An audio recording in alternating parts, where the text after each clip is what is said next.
Thank you so much for clicking on this video. Welcome back, families. I hope you are well. I hope your day is good. Greetings, everyone. If this is your first time here, my name is Mambi, and you are very, very welcome. This news is coming from Mali. The president of AES, President of Mali, General Assimi Goita, has had an interview. This interview contained a lot of questions. Some we know, some we don't know. The political arena that is going on. How AES, instead of defending, protecting their countries, they have now turned into something else that is giving some people headache. I put that there. a lot of things are in this interview. Please get a cup of tea, coffee, whatever you prefer. Sit down and watch and listen to our president. First of all, if you are new here, my name is Mambi. This video, I work on it, I translate it before sharing it with you. So yes, it's not fake. If you want to listen to it in French, let me know under the comment section and I will link it to you to listen to. Anyway, I'll be back. Ladies and gentlemen, good evening. Welcome to the Presidential Palace of Kuluba, where we are received by the President of the Transition, President of the Confederation of Sahel States, for an exclusive interview as part of the second session of the College of Heads of State of the Confederation of Sahel States. Mali, which has thus led the first steps of the Confederation of Sahel States. What is the assessment? What has been achieved? And what are the prospects? The President of the Transition, President of the Confederation of Sahel States, will answer us in a moment. Good evening, Mr. President. Good evening. And to conduct this interview, I am joined by Fuseni Tonkara from the Presidential Communications team here at Kuluba. Good evening, Fuseni. Good evening, Sirah. Good evening, Mr. President. Good evening. So welcome to this set. Mr. President, 1 year of the AES presidency, it's a journey, it's a series of milestones. Tell us, what were the first actions taken during your presidency? What is your perspective? Thank you, Sirah. And first of all, I would like to pay a well-deserved tribute to the sovereign people of the Confederation, that is the people of Burkina Faso, Mali, and Niger, who very quickly understood the stakes of our struggle, which revolve around the vision of respecting our sovereignty and the interests of our peoples. So I really want to thank them, and above all ask them to always remain mobilized, committed, and to remember that the fight is not over. Your Excellency, what was your ultimate objective in agreeing to lead the AES for this very first year? Before answering this question, I would first like to go back to the motivations behind the creation of the Confederation. When certain African countries decided to attack the country, brother of Niger, it was at that moment that we decided to offer our support in terms of brotherhood and especially military support to truly defend the integrity and sovereignty of the country, brother of Niger. It must be acknowledged that this threat of aggression was real, because one of the presidents of those African countries who had decided to attack Niger even called me to try to dissuade us from interfering in this situation. And at that time he asked me if everyone was in agreement. And I replied to him, if we are not in agreement and you try to attack Niger, you will see what happens next. So after an hour of discussion, the president in question was really convinced, and he said he was the only barrier to be able to see a possible negotiation, but he said that the decision to attack Niger had already been approved. So this is to show you just how real this threat was. Then he tried to explain to me that the situation in Niger was different from that in Mali and Burkina. In his words, if he let President Bazoum stay in power at that time, then who would be next? I simply replied, if we let you attack Niger, then it will be the turn for war next. So those were some heated arguments. In the end, I think he came to his senses when he saw that we were truly determined to defend Niger. So this is to tell you that the threat was real, and to really formalize our union, to give it a legal character. To legitimize our union to defend Niger, we unanimously and simultaneously decided to sign the Liptako-Gourma Charter to establish the Alliance of Sahel States. In this Liptako-Gourma Charter, its article calls for the establishment of collective defense and mutual assistance among the member states. Also, in its Article 4, it aims to combat terrorist armed groups in all their forms, cross-border crime, and above all, banditry. So, in its Article 6, which is the most important, it states that any attack on the sovereignty and territorial integrity of a member state of the alliance will be considered an act of aggression. And it will require collective and mutual assistance from the other members of the alliance. So, I think today this is a reality, and I believe this is what guarantees this confederation. It started as a national defense pact, but today the AES stands for 3Ds: diplomacy, defense, and development. Today you have gone with this foundation. We are going to begin regarding the defense aspect, which is by no means insignificant within the confederation. Tell us, what are the significant advances that we can note today concerning this issue of defense? What has been done in terms of harmonizing and coordinating military actions then? When you look closely at the LQM chair, its content is just a single pillar, the defense and security pillar. So, aware of the fact that today we cannot separate them.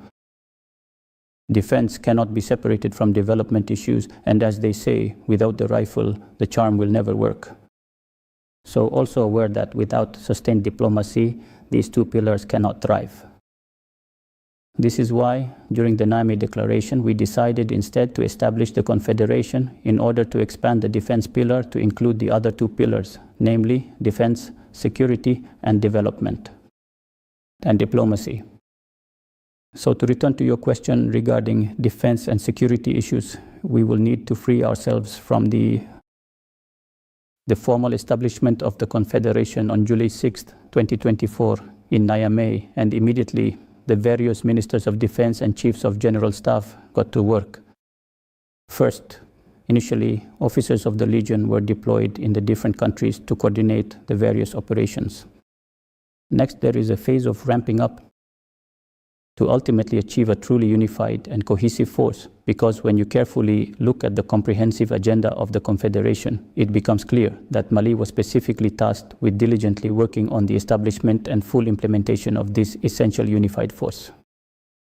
So there was then a comprehensive training phase with extensive tactical exercises meticulously held in Niamey, the capital city, as well as in various other significant Sahel states and regions.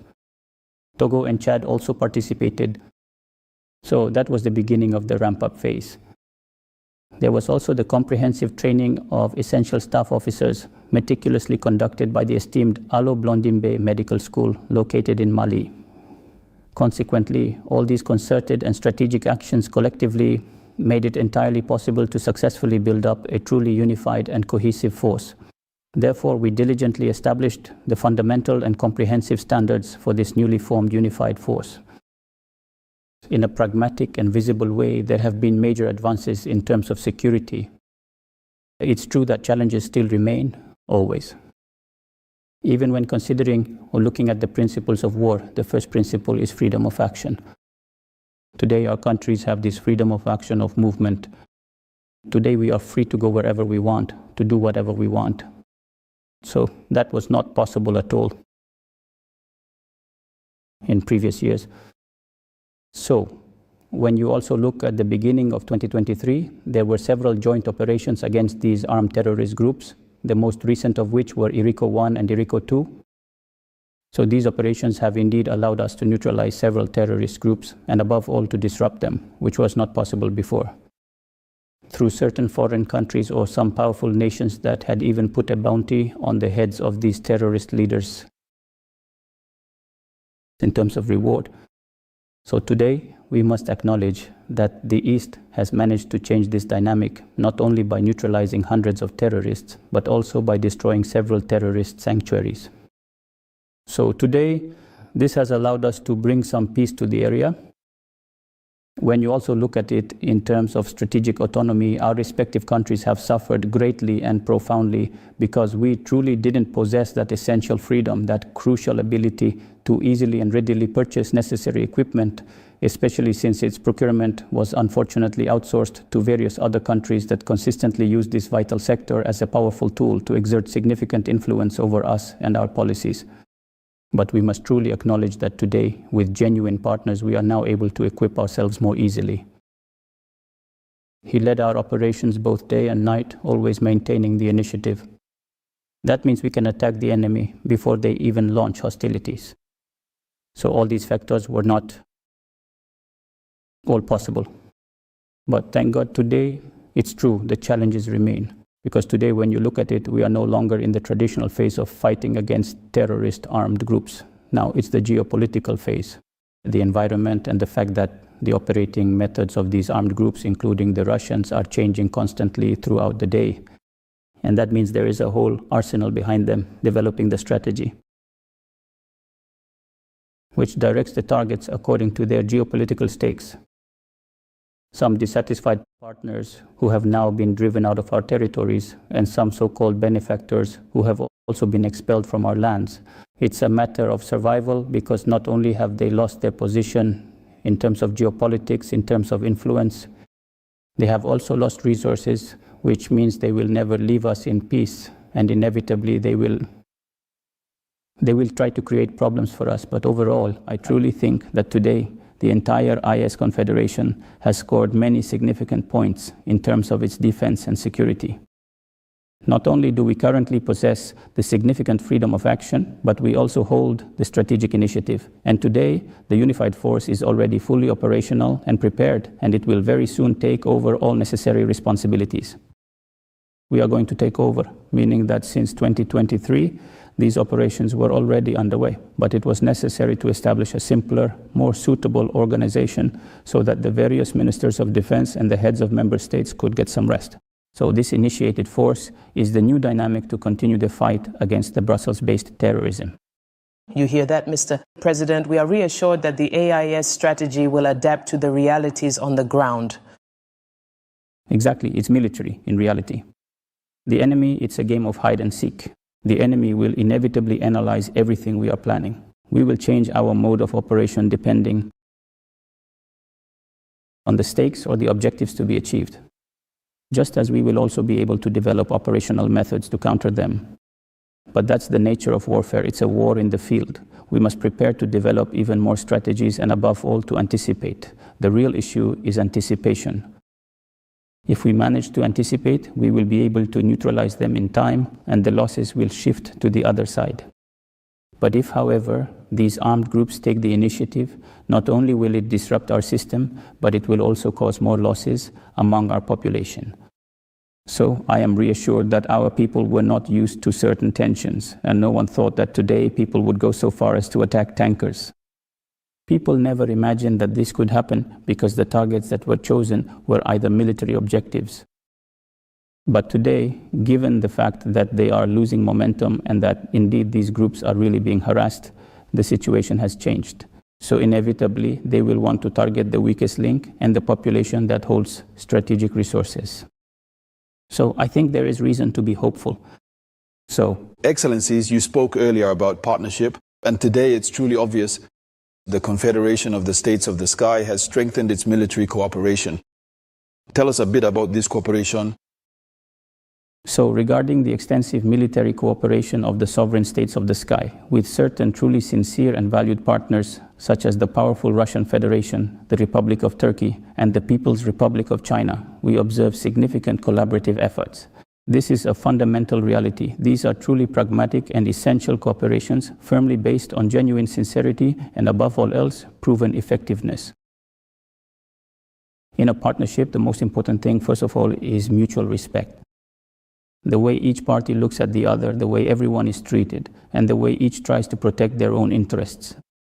So I think that the most important thing today with these three states, there are other partners, but the most strategic are these three states I just mentioned. Truly, these countries, we have to acknowledge, really helped us during difficult times. At times when some countries abandoned us, there were also always efforts to destabilize us. When we asked for support from these countries, indeed they helped us. They helped us. When you look today, some partners have provided us with public equipment.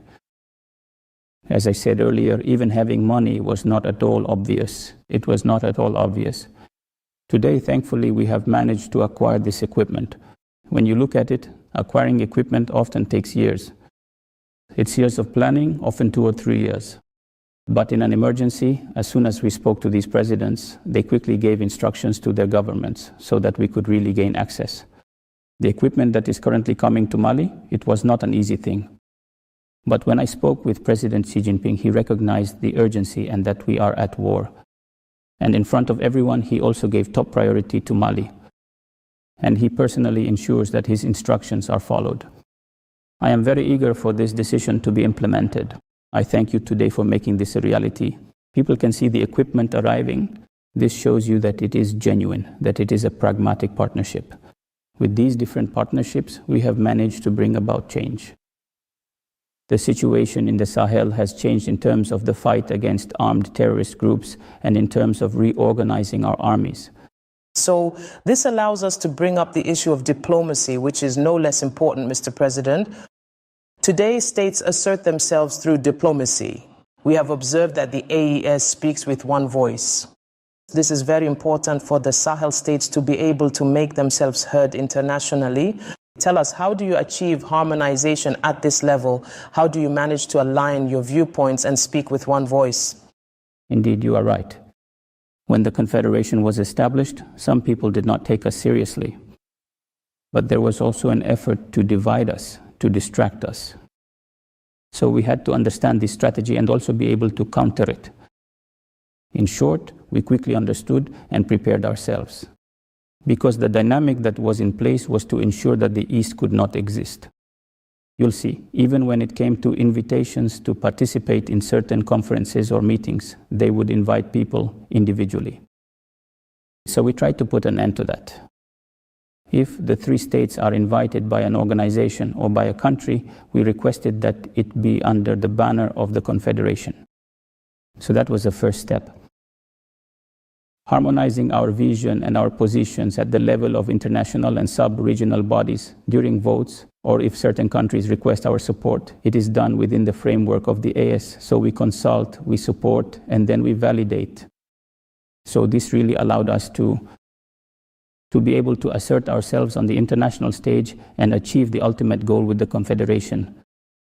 It's not only about making the Confederation operational, but above all ensuring that this organization becomes an essential partner, not only at the sub-regional level, but also internationally.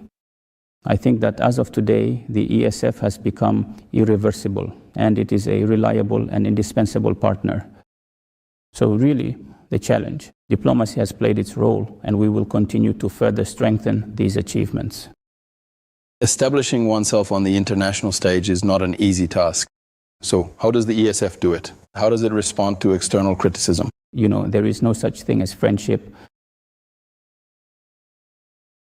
It's a war of interests, a conflict of positioning. Everything is often tied to the issue of resources. So it's a country that in the past easily took over our resources and still tries to keep us in miserable conditions. The dynamic has changed with the AES authorities. Because today, we are committed to defending our sovereignty, to defending the interests of our people.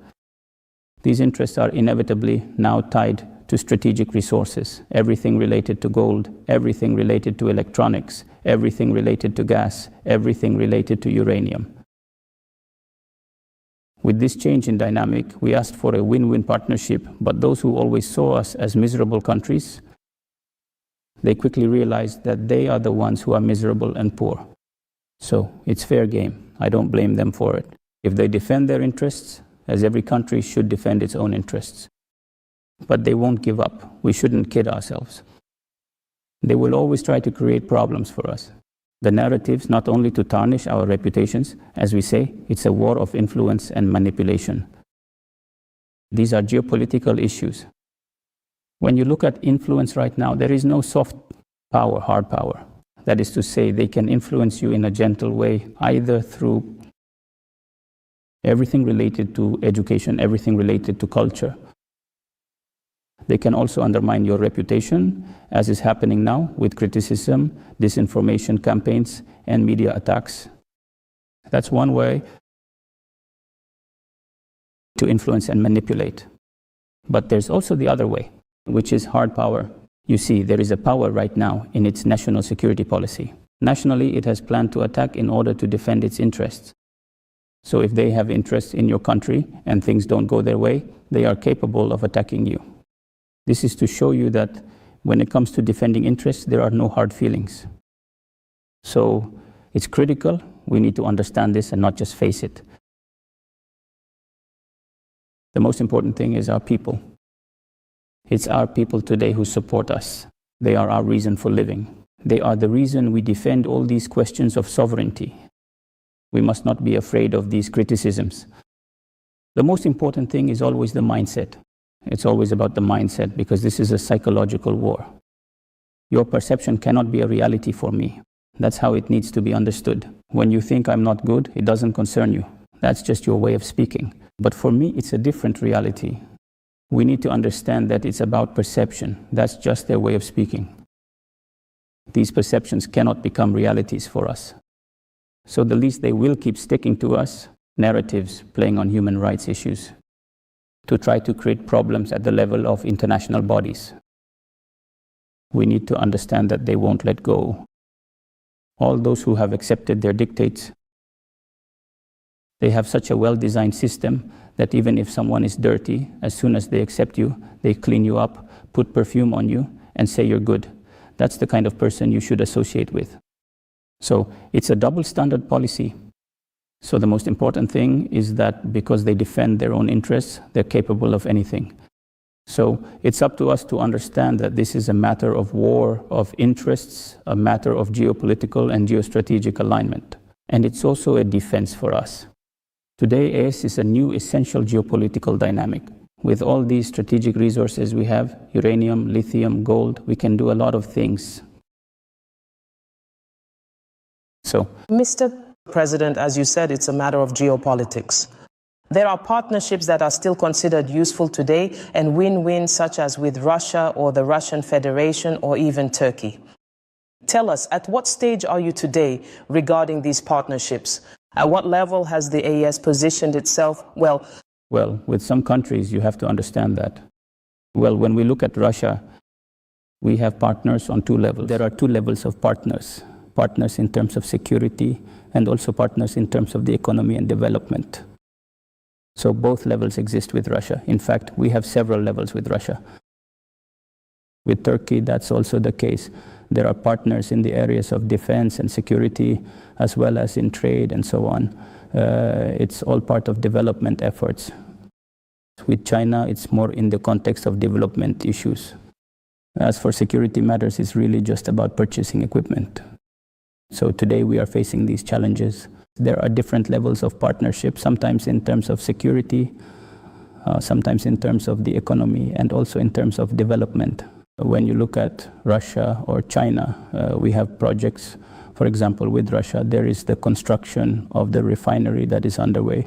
There is also the construction of the St. Nagroba solar power plant that is in progress. And then there are other dam construction projects as well. So with China as well, you have the Safo power plant, Safo 1, Safo 2. We also currently have another solar power plant construction project underway in Kulikoro. So all these projects really allow us today to cooperate and further strengthen our partnerships with these countries. These are win-win situations. We are against no one, the AES is against no one, but we defend our interests just as any sovereign country or any sovereign organization must defend its own interests. So this partnership is evolving according to our interests. All right, and this allows us to introduce the development aspect, which is significant. Everything you just mentioned, all of that contributes to development. Tell us, what are the economic achievements today that we can note under your presidency of the AES? Within the framework of development issues, there is the matter of the roadmap. It was first requested to create the Development and Investment Bank. So today, I believe that this bank is now a reality. It has already been established and the board of directors has already been put in place. Its members have been appointed. So it has a capital of 500 billion. This bank will allow us to finance Confederation projects, not only in the field of infrastructure, but also in energy, education, and transportation. But that's not all. Do you see? We have decided to transform the Integrated Development Authority of Electoral Government, ALG, into an implementing agency for the Confederation Program project. So this transformation is already underway. A provisional administration has been put in place for 6 months, and there is also a goal, which is currently there is a committee of experts at work for the Confederation's program project. So this transformation is already underway. We have set up a provisional administration for 6 months. There is also an objective which is in progress. An expert committee has been working on the transformation of this implementing agency. I think the process should be finalized by the end of 2025. The first operations are expected to begin in 2026. Among all these significant achievements, the comprehensive transformation of the authority and the integrated successful development of the innovative Helicopter Gourmand initiative, we also decisively decided on the confederal levy, specifically the PCIS, which was previously, when we formally broke away from CEDAW, we also completely and entirely transferred this confederal levy. There is a relatively small but important 0.5% levy that is applied to all imported goods. So this amount, which is kept in a special account, will also, in addition to the bank, not only finance our projects, but also this significant amount can substantially strengthen the financial stability of the bank. So this is to formally let you know that this crucial mechanism is already firmly in place and operational. So within the framework of integration, for our populations, there were a number of actions that were required in the roadmap to enable the free movement of people. This allowed us to implement the AIS biometric ID card, the AIS biometric passports. So right away, we also moved forward. It was important from the very beginning to make a strong impression on our constituents and especially internationally regarding the creation of the Confederation. And that necessarily involved establishing symbols, these symbols that affirm our commitment and our belonging to the organization. And it was at that moment that we not only created the AIS flag, which was officially launched on March 3rd, we also created the AIS anthem, which was launched in June 2025. So all these actions allowed me to establish, to provide foundations, a base, a solid foundation for the Confederation. Now the foundation is in place. The next step will be to continue building the house. So there have been many major actions that have truly been accomplished. Now let's talk about some more specific aspects. What initiatives have been taken to strengthen shared infrastructure? I'll talk about roads, energy, trade, transportation, allies, among others. As part of development in terms of infrastructure, energy, and transportation, we requested sectoral meetings to harmonize procedures across the different departments. Then a number of projects will be validated by the heads of state. These projects will be financed either by the bank or by the confederal government. These projects will be carried out by the Confederation's executing agency, which is currently being transformed from the authority and the integrated development of the state for the greedy one. There are several projects, but some projects are still pending so far. Perhaps the establishment of the new airline will be taken into account during the second term. There is also the establishment of the Bamako-Wakaranyami Railway. So there are several actions, several projects that are still pending. So we have laid down the foundations, the solid basis. Now I think that for the second term, we will be more focused on the development project. As for everything related to security, we have done it. There is the unified force which is already in place.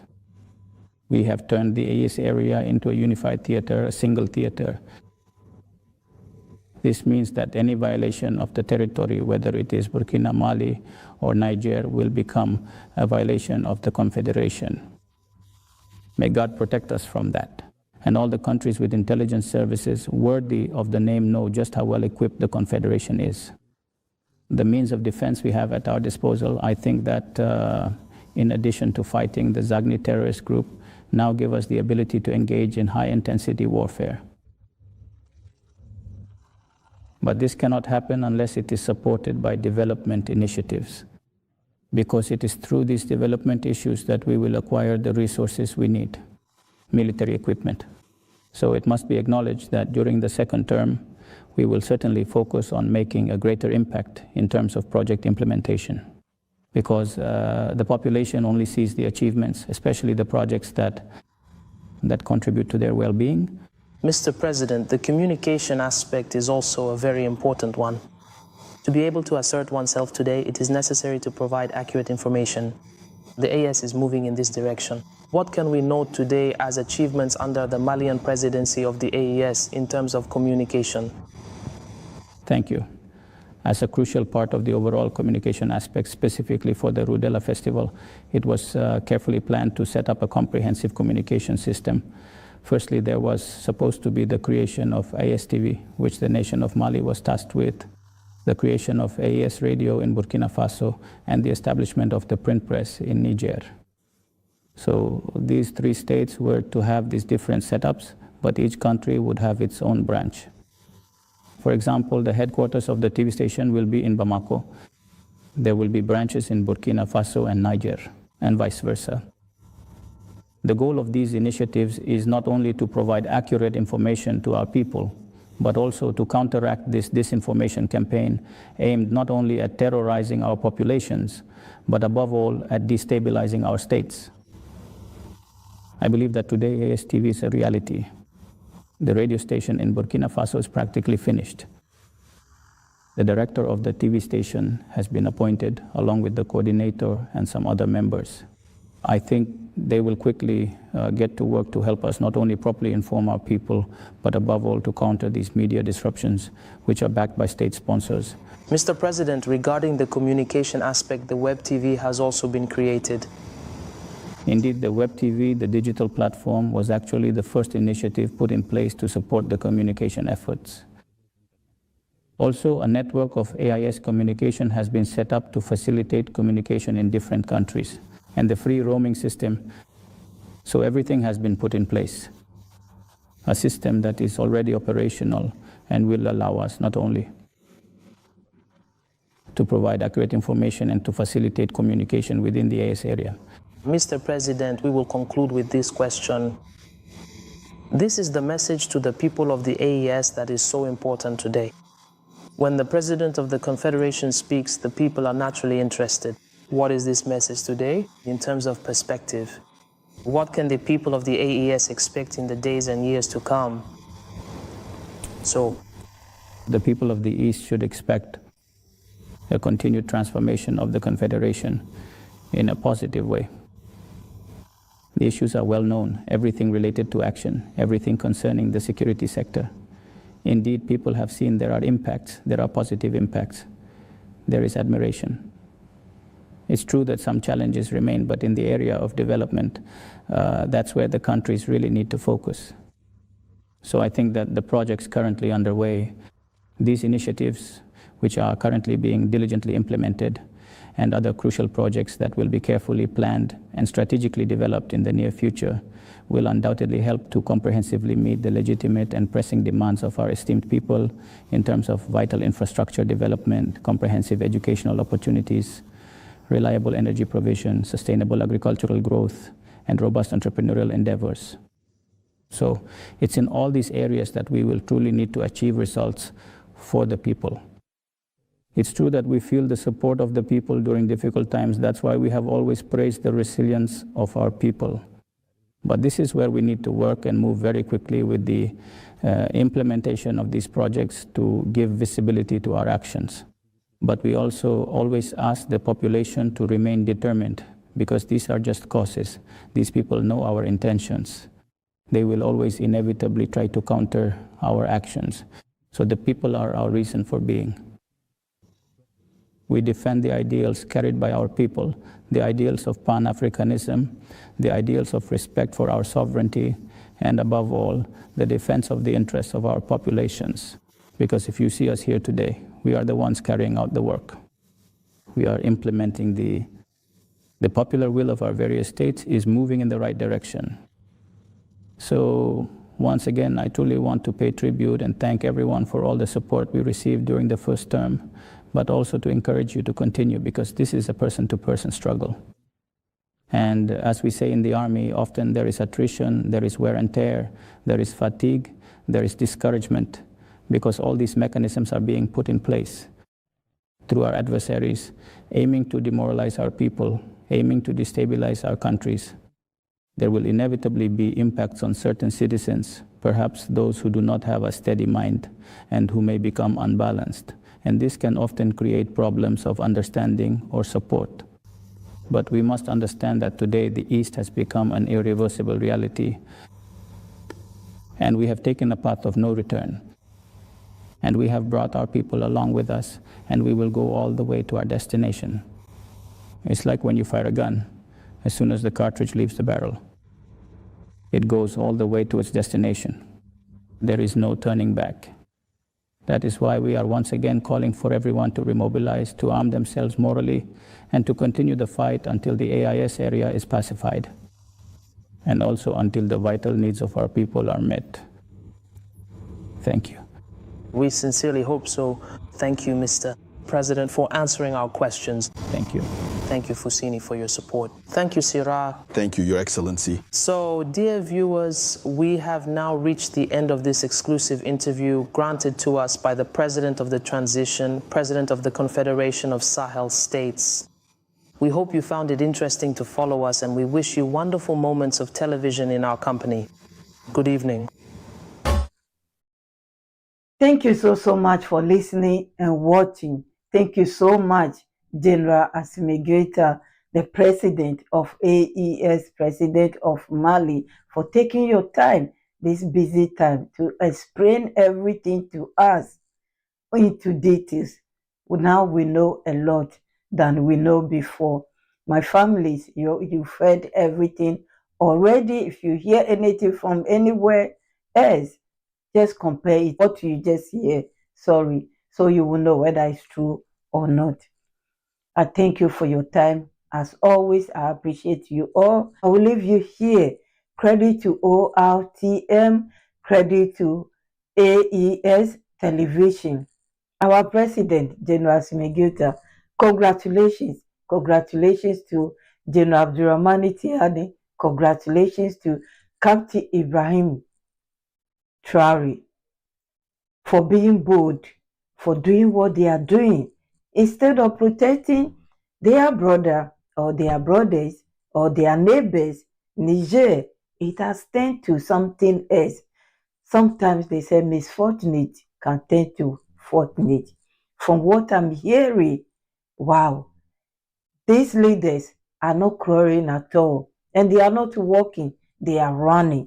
They have a lot ahead of them that they have put onto their shoulder. And like Captain Ibrahim Traore said, people are watching for them to fail, but then they are not going to fail. So yes, systematically, they are building on what they have planned. It's just beautiful. And when I listen to them, I'm so happy that I've chose this path to be part of it. I feel like I'm part of it. Thank God. Thank God.